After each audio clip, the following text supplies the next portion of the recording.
भारत माता की, भारत माता की, वंदे वंदे वंदे। मंच पर उपस्थित उत्तर प्रदेश सरकार में मंत्रिमंडल के मेरे सहयोगी, जल शक्ति मंत्री श्री स्वतंत्र देव सिंह जी, प्रभारी मंत्री लखीमपुर खीरी श्री नितिन अग्रवाल जी,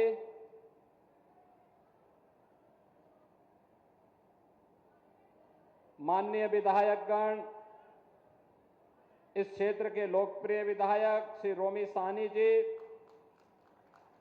माननीय विधायक श्री लोकेंद्र प्रताप सिंह जी,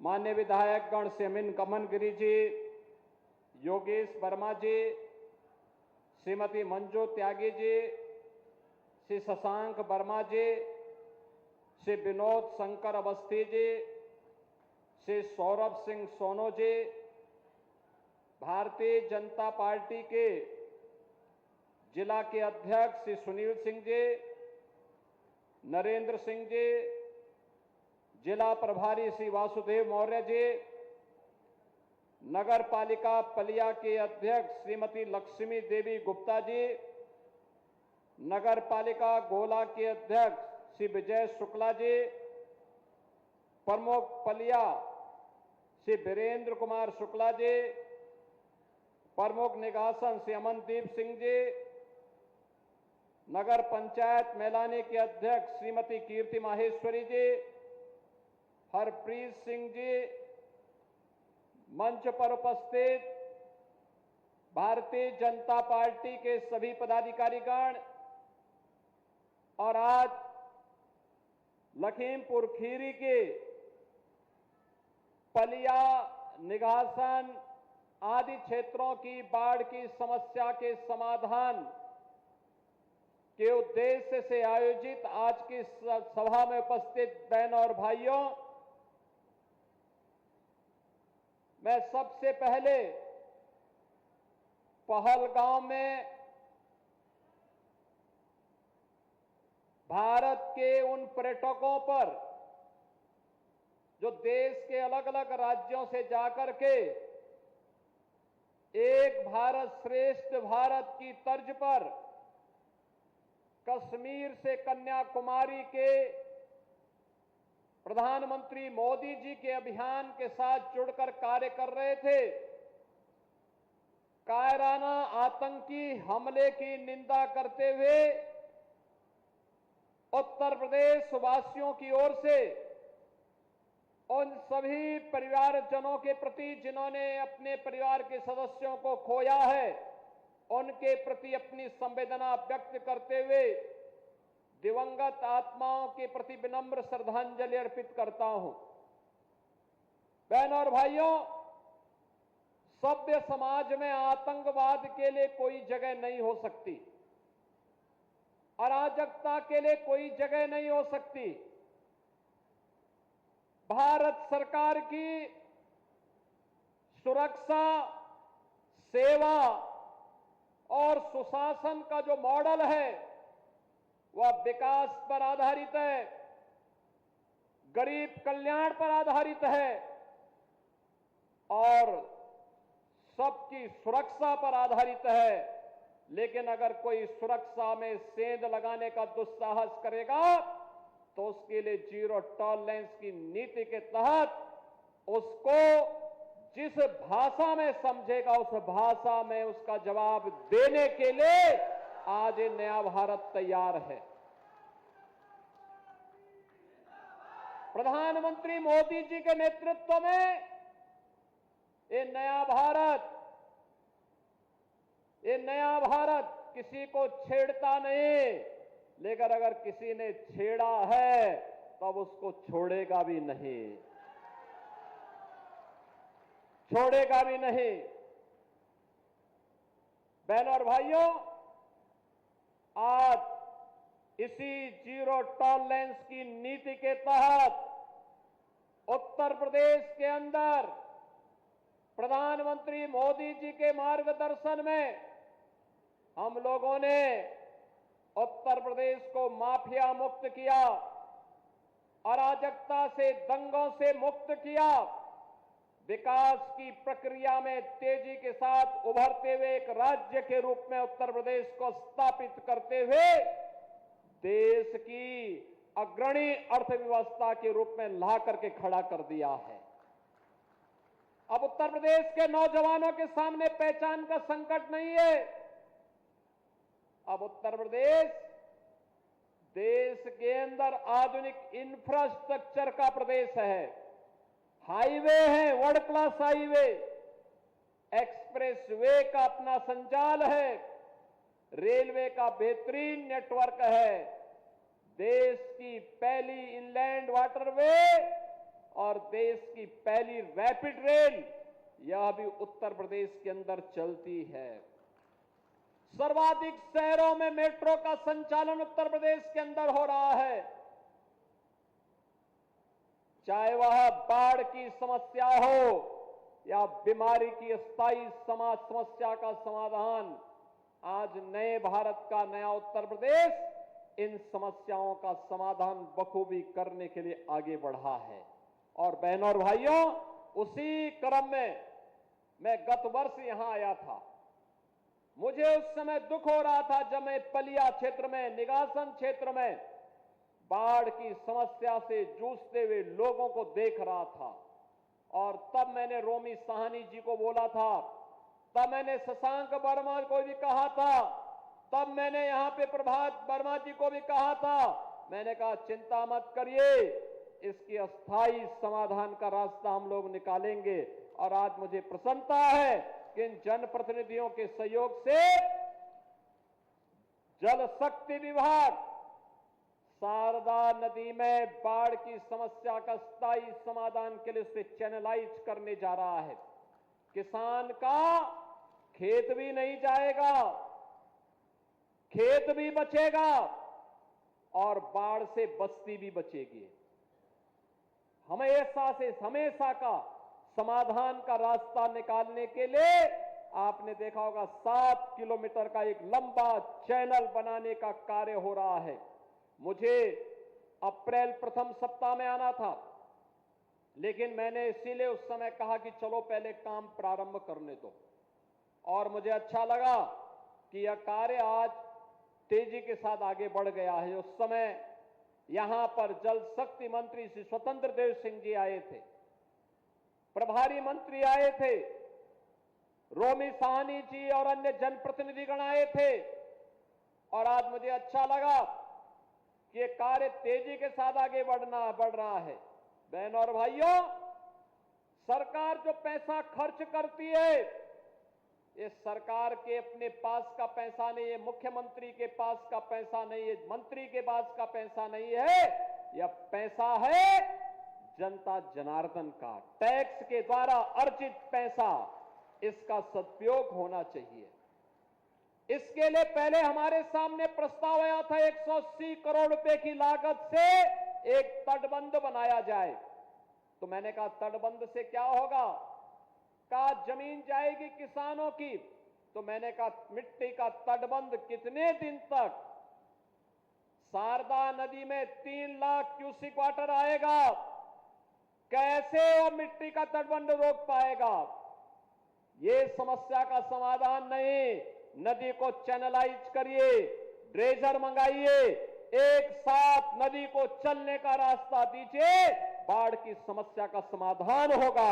और मुझे अच्छा लगा कि काम अब प्रारंभ हो चुका है। अब मेरा मानना है, मैंने कह दिया है 180 करोड़ रुपए का काम अगर मात्र 22 करोड़ में हो सकता है तो इस कार्य को हर हाल में 10 जून तक कंप्लीट कर दीजिए। उसके बाद जब मानसून आएगी तो मानसून में पानी अब पलिया और निगासन की तरफ या लखीमपुर खीरी की तरफ नहीं जाएगा। ये पानी सीधे बहते हुए आगे घाघरा नदी में, जब सरयू जी में, जब शारदा नदी में मिलती है तो आगे बढ़ते हुए कारवां आगे बढ़ जाएगा। बहनों और भाइयों, 3-3.25 लाख क्यूसिक वाटर बरसात में शारदा नदी में आता है, लेकिन चैनलाइज अगर हम कर देंगे वो बिखरेगा नहीं, छितरेगा नहीं, अपने रास्ते तय करते हुए आगे बढ़ जाएगा। किसान की फसल भी बचेगी, उसकी खेती भी बचेगी, उसका घर भी बचेगा और वह स्वयं भी सुरक्षित होगा। जल जमाव से खेती बाड़ी के साथ साथ पशुधन भी बचेगा और बाढ़ के कारण जन और धन की होने वाली हानि, चाहे वह किसान का हो चाहे वह सरकार का हो, इसकी भी बचत होगी और उसी को बचत करने के लिए योजना आज हम सब यहां पर लेकर के आए हैं। बहनों और भाइयों, आज लखीमपुर विकास की नई ऊंचाइयों को प्राप्त कर रहा है। मुझे प्रसन्नता है कि अब तो लखीमपुर खीरी में मेडिकल कॉलेज का निर्माण भी हो गया है। मेडिकल कॉलेज लखीमपुर खीरी में, कोई सोचता था आज से 7 साल पहले सपना था, आज ये हकीकत है। आज हम जा रहे हैं, अभी सोहेली नदी के ड्रेजिंग के कार्य को भी देखेंगे, जिसके बारे में रोमी जी कह रहे थे। लखीमपुर खीरी में दुधवा नेशनल पार्क भी है। यहां के माध्यम से पर्यटन की संभावना को आगे बढ़ने के लिए अभी हमारी एक बैठक होने जा रही है। मैंने पर्यटन मंत्री को भी और वन मंत्री को भी बुलाया है और लखीमपुर खीरी में भी एक एयरपोर्ट हो। एयरपोर्ट लखनऊ में ही क्यों होगा, एयरपोर्ट लखीमपुर खीरी में भी हो, इसके लिए हम लोग आए हैं आज देखने के लिए। लखीमपुर खीरी में यह भी काम होगा और इसके लिए हमने पैसा भी दिया है, लेकिन एयरपोर्ट सोहेली नदी से और अन्य जल प्लावन की स्थिति से बचे, आज उन कार्यों का भी हम निरीक्षण करने के लिए यहां पर आए हैं। और बहनों और भाइयों, आप तो जानते हैं डबल इंजन की सरकार की शीर्ष प्राथमिकता में अन्नदाता किसान भी है, युवा भी है और देश की आधी आबादी हमारी बहन और बेटियां भी है।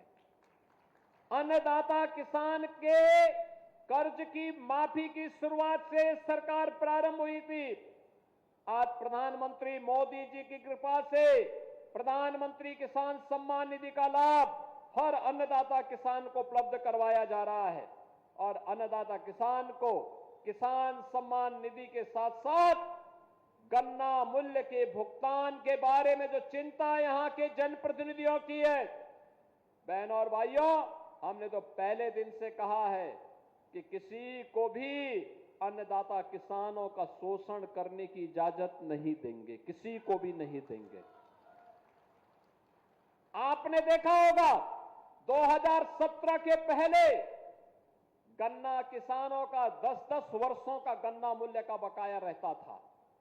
आज 1 साल पुराना किसी किसान का नहीं होगा और हमने ये भी तय किया है 122 चीनी मिलें चल रही हैं।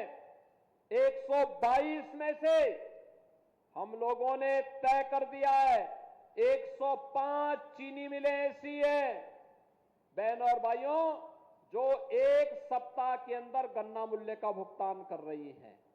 लेकिन जो शेष 17 चीनी मिलें हैं, इन 17 चीनी मिलों में जो लेट लफीते हैं, इसके लिए भी हम इसका एक समाधान निकाल रहे हैं। लेकिन मैं आपको इस बात के लिए आश्वस्त करता हूं, पैसा किसी का डूबेगा नहीं, क्योंकि चीनी मिल का कब्जा तो हमारे पास है, चीनी मिल तो हमारे पास है। अगर कोई बात बदमाशी करेगा, अभी तो हमने एस्क्रो अकाउंट खोला है कि जो भी चीनी बिकेगी वह ज्वाइंट अकाउंट होगा, पहले किसान के पास जाएगा तब चीनी मिल मालिक के पास जाएगा।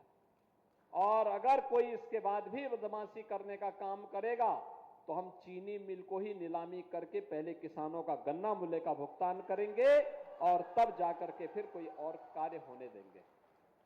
बहनों और भाइयों, अन्नदाता किसान हो या युवा, अभी मैं मंच पे देख रहा था, किसानों को डबल इंजन सरकार की सब्सिडी के तहत ट्रैक्टर और कृषि उपकरण वितरित किए जा रहे थे और साथ साथ एक तरफ अन्नदाता किसानों को यह सुविधा और दूसरी तरफ युवाओं के लिए सीएम युवा उद्यमी योजना के अंतर्गत 5 लाख रुपए तक का ऋण ब्याज मुक्त ऋण है। ब्याज मुक्त ऋण, उनके ट्रेनिंग की व्यवस्था और बिना गारंटी के उनको ऋण उपलब्ध करा करके नया उद्यम स्थापित कर सकता है। यह सीएम युवा उद्यमी स्कीम के अंतर्गत यहाँ के नौजवानों को भी वह ऋण उपलब्ध करवाने का कार्य यहाँ पर किया जा रहा था। और आपने ये भी देखा होगा कि महिला स्वयंसेवी समूह को धनराशि देकर के प्रधानमंत्री मोदी जी के विजन के अनुरूप उन्हें लखपति दीदी बनाने के कार्यक्रम के साथ जोड़ा जा रहा है। यानी ये सभी कार्यक्रम प्राथमिकता के आधार पर बिना भेदभाव के हो रहा है।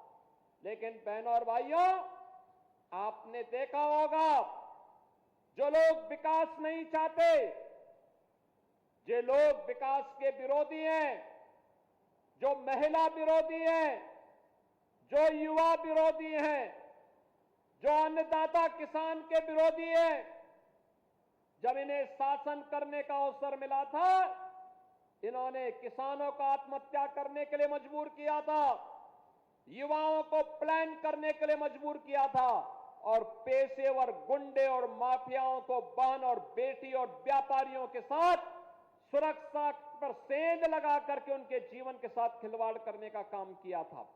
आज बेटी भी सुरक्षित है, व्यापारी भी सुरक्षित है। युवा के सामने पहचान का संकट नहीं है। हमारे अन्नदाता किसान आत्महत्या नहीं कर सकता क्योंकि शासन उनके द्वार पर है, उनकी सुरक्षा के लिए पूरी मजबूती के साथ काम कर रहा है। और इसलिए हताश और निराश विपक्ष अब जाति के नाम पर समाज के ताने बाने को छिन्न भिन्न करने पर उतारू हो रखा है। आपने देखा होगा ये समाजवादी पार्टी हो या कांग्रेस, अब ये जाति के नाम पर समाज को बांट रहा है। आपने देखा होगा किस तरीके की राजनीति कर रहे हैं। इन लोगों की राजनीति, एक तरफ छत्रपति शिवाजी महाराज का अपमान करते हैं और औरंगजेब का महिमा मंडन ये लोग करते हैं। औरंगजेब जैसा क्रूर बादशाह इतिहास में नहीं हुआ। औरंगजेब के बारे में कहते हैं कि वह प्रतिदिन 1 मन जनेऊ तोल करके लेता था, हिंदुओं पर जजिया कर लगाता था, मंदिरों को तोड़ने का काम उसने किया था। ये समाजवादी पार्टी उस क्रूर औरंगजेब का महिमा मंडन करती है। ये समाजवादी पार्टी राणा सांगा का अपमान करती है और बाबर जैसे आक्रांता का महिमा मंडन करती है। जिस बाबर ने अयोध्या में राम जन्मभूमि पर हमला करके राम मंदिर को तोड़ने का काम किया था, ये समाजवादी पार्टी उस बाबर का महिमा मंडन करती है।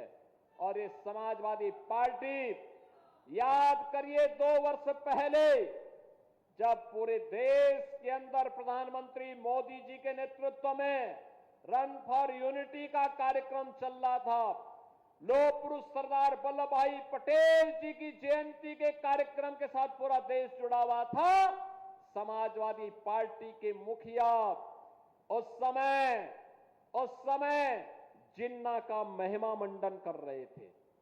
बहन और भाइयों, ये लोग राणा सांगा का अपमान करेंगे, छत्रपति शिवाजी महाराज का अपमान करेंगे, लौह पुरुष सरदार वल्लभ भाई पटेल का अपमान कर रहे हैं, बाबा साहब भीमराव अंबेडकर का अपमान कर रहे हैं। आपने देखा होगा इस समाजवादी पार्टी की सरकार के समय बाबा साहब भीमराव अंबेडकर के नाम पर बने हुए मेडिकल कॉलेज का नामकरण इन्होंने बदल करके उसका नामकरण अपने परिवार के सदस्यों के नाम पर करने जा रहे थे। तब तक सरकार चली गई उनकी और हमारी सरकार आई। हम लोगों ने फिर से कन्नौज मेडिकल कॉलेज का नामकरण बाबा साहब भीमराव अंबेडकर जी के नाम पर फिर से किया है। बहन और भाइयों, आज के इस अवसर पर मैं आप सबसे इस बात के लिए कहने के लिए आया हूं, भारतीय जनता पार्टी आपकी सुरक्षा के लिए, आपके स्वावलंबन के लिए, आपकी सेवा के लिए, गरीबों के कल्याण के लिए पूरी प्रतिबद्धता के साथ कार्य कर रही है। ये जो अभियान चल रहा है, हमें बाढ़ से बचाव का स्थायी समाधान चाहिए। इस जैसे ही शारदा नदी में चैनलाइजिंग का के पूरा कार्य हो जाएगा, जैसे नदी को चैनलाइज करने में हमें पूरी सफलता प्राप्त होगी, 400 गांव बाढ़ से जो प्रभावित होते हैं उन लोगों को इससे राहत मिलेगी। 2.5 लाख की आबादी इससे राहत महसूस करेगी। 10,000 हेक्टेयर भूमि इससे बाढ़ से बचाव में मदद मिलेगी। और इतने बड़े कार्यक्रम के लिए आज मैं आपके बीच में यहां पर आया हूं। मैं धन्यवाद दूंगा रोमी साहनी जी को, मैं धन्यवाद दूंगा यहां के जनप्रतिनिधियों को, सभी माननीय विधायकों को, जिन्होंने लग करके इस बाढ़ की समस्या के स्थायी समाधान का रास्ता निकालने में सरकार की मदद की है। और आज हम सब आपके बीच आए हैं। मैं एक बार फिर से इस कार्य के लिए आपको बधाई देता हूं। अक्षय तृतीया आने वाली है। 30 अप्रैल को भगवान परशुराम की पावन जयंती का दिन भी है। और अक्षय तृतीया तो हमारे सनातन धर्म में एक पवित्र तिथि के रूप में मानी गई है। यानी अक्षय यानी जिसका क्षय नहीं होता है। धन धान्य से हमारा घर और परिवार परिपूर्ण हो, फसल आने की खुशी में हर परिवार में कितनी खुशी होती है, यह इस बार भी देखने को मिला है। मैंने देखा अन्नदाता किसानों में, जब पिछली बार मैं आया था पीएलए प्लांट और गोला गोकर्णनाथ में भगवान शिव के छोटी काशी में अमनगिरी के आमंत्रण पर मैं आया था। भव्य कॉरिडोर बनने जा रहा है। बहनों और भाइयों, काशी की तर्ज पर छोटी काशी में भी अब एक कॉरिडोर बनकर के बाबा गोला गोकर्णनाथ का पावन पर्यटन स्थल के रूप में लाखों की संख्या में श्रद्धालु जनों को, पर्यटकों को अपनी ओर आकर्षित करने का एक कार्य होगा। और मैं कह सकता हूं, जब गोला गोकर्णनाथ का विकास होगा, दुधवा का विकास होगा, तो जहां खतरा है वहां क्यों जाएंगे लोग? यहां आकर के देखेंगे ना, भगवान का भी दर्शन लेंगे। दुधवा में आकर के जब लखनऊ में टेम्परेचर 46 होता है, दुधवा के अंदर तब 38 डिग्री टेम्परेचर रहता है। तो पर्यटक यहां आएंगे, रोजगार यहां संभावना बढ़ेगी। और रोजगार, इस सर्विस सेक्टर में, पर्यटन में कितनी संभावनाएं हैं, यह हम इसके माध्यम से देख पाएंगे। आज के इस अवसर पर मैं पिछली बार जब आया था, खेतों में गेहूं की फसल शानदार तरीके से थी, गन्ने की फसल थी, और अब किसानों ने उसको समेट लिया है समय पे। और मैं कहूंगा भूसा बैंक भी बनाइए। फसल कट गई है, उसमें आग मत लगाना, डंठल पे आग मत लगाना, उसको भूसा बनाइए, भूसा बैंक बनाइए। गौ माता का भी आशीर्वाद बना रहेगा। उसके लिए भूसा में हरा चारा और कुछ चौकर मिलाकर के खिलाएंगे, पौष्टिक आहार उसके लिए बन जाएगा। और फिर वो दूध देगी तो आप भी और आपके बच्चे भी मजबूत होंगे। और जब हमारे बच्चे मजबूत होंगे तो दुश्मन के दांत अपने आप ही खट्टा करने के लिए सीमाओं की रक्षा करने में सफल हो जाएंगे। और बहनों और भाइयों, इस नए भारत के लिए, आत्मनिर्भर और विकसित भारत के लिए अस्थायी विकास की योजनाओं के साथ हमें आगे बढ़ना पड़ेगा। और मैं विश्वास के साथ कह सकता हूं कि आने वाले समय में पलिया, निगासन, लखीमपुर खीरी और इस जनपद से जुड़े हुए बाढ़ की समस्या का स्थायी समाधान करने में हमें सफलता प्राप्त होगी। इन सभी योजनाओं के लिए मैं आपको बधाई दे रहा हूं। धन्यवाद। जय हिंद। बहुत बहुत धन्यवाद, आभार माननीय मुख्यमंत्री जी। मैं अनुरोध करूंगी जिलाधिकारी महोदया जी से कि माननीय मुख्यमंत्री जी को जिला प्रशासन की ओर से ये स्मृति चिन्ह भेंट करें। आप सभी जोरदार तालियां मंच तक पहुंचाएं। ये स्मृति चिन्ह जिला प्रशासन की ओर से माननीय मुख्यमंत्री जी को जिलाधिकारी महोदया जी द्वारा भेंट किया जा रहा है। आप सभी जोरदार तालियां इन क्षणों के लिए बजाकर इन क्षणों की शोभा को द्विगुणित करें। जोरदार तालियां मंच तक पहुंचाएं।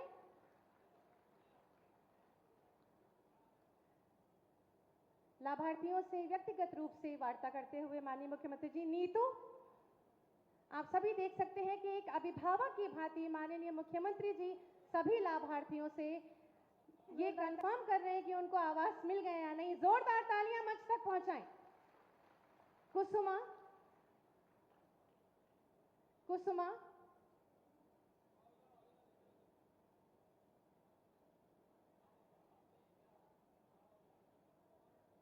आप सभी जोरदार तालियों से हमारे लाभार्थियों को शुभकामनाएं प्रेषित करें। लगातार तालियां बजाएं।